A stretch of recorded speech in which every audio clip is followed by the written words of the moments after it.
লীলা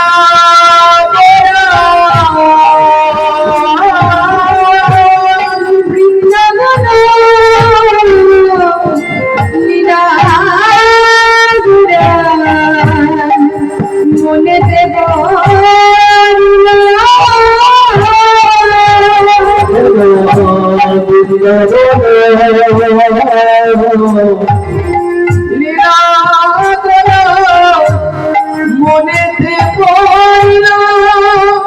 আরে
আজ আমার বহু সুন্দরে সেই পূর্বের ভাবখানির উদয় হয়েছে। কোন ভাব? না কৃষ্ণের ভাবখানি জাগ্রত হয়েছে। আছেন গোড়া রূপে, কিন্তু ভাব জাগ্রত হলো কোন ভাব? না সেই কৃষ্ণের ভাব। তাই কি করছে? না সুরধ্বনি দর্শন করে তাকে যমুনা জ্ঞান করছে। আমার গৌর হরির এমন অবস্থা কেন?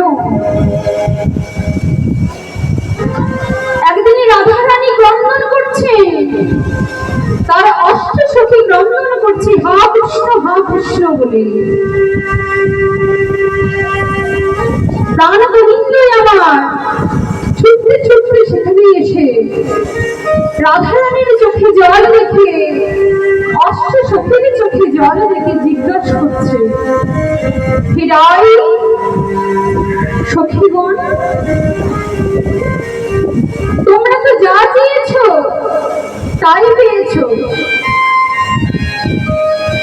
তোমরা কৃষ্ণ ধন চেয়েছ তাই পেয়েছ।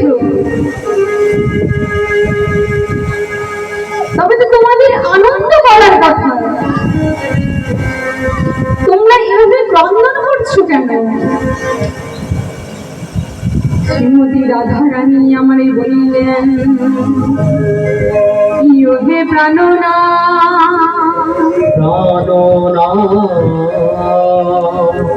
বলছে প্রাণনা, তুমি সর্ব ঐশ্বর্য পূর্ণ হলেও, তুমি জগৎপতি হলেও, সকল গুণ তোমার মধ্যে থাকতে পারে, তুমি 64 বিদ্যার অধিকারী হলেও তোমার কাছে একটি গুণ নেই। সেটা কি? না সেটা হচ্ছে কৃষ্ণ ভক্তি।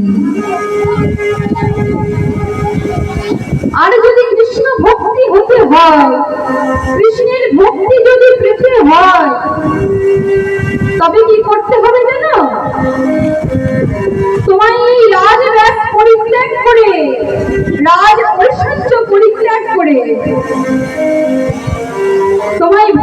হতে হবে।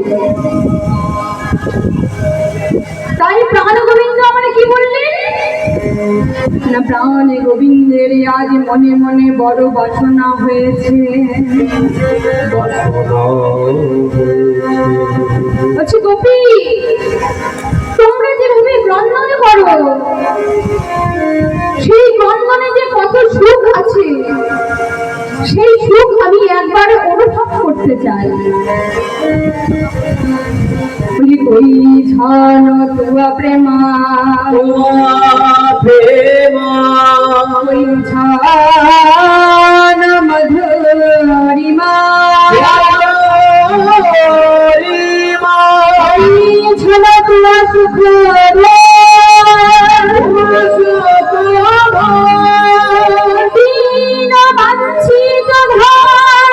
বঞ্চিত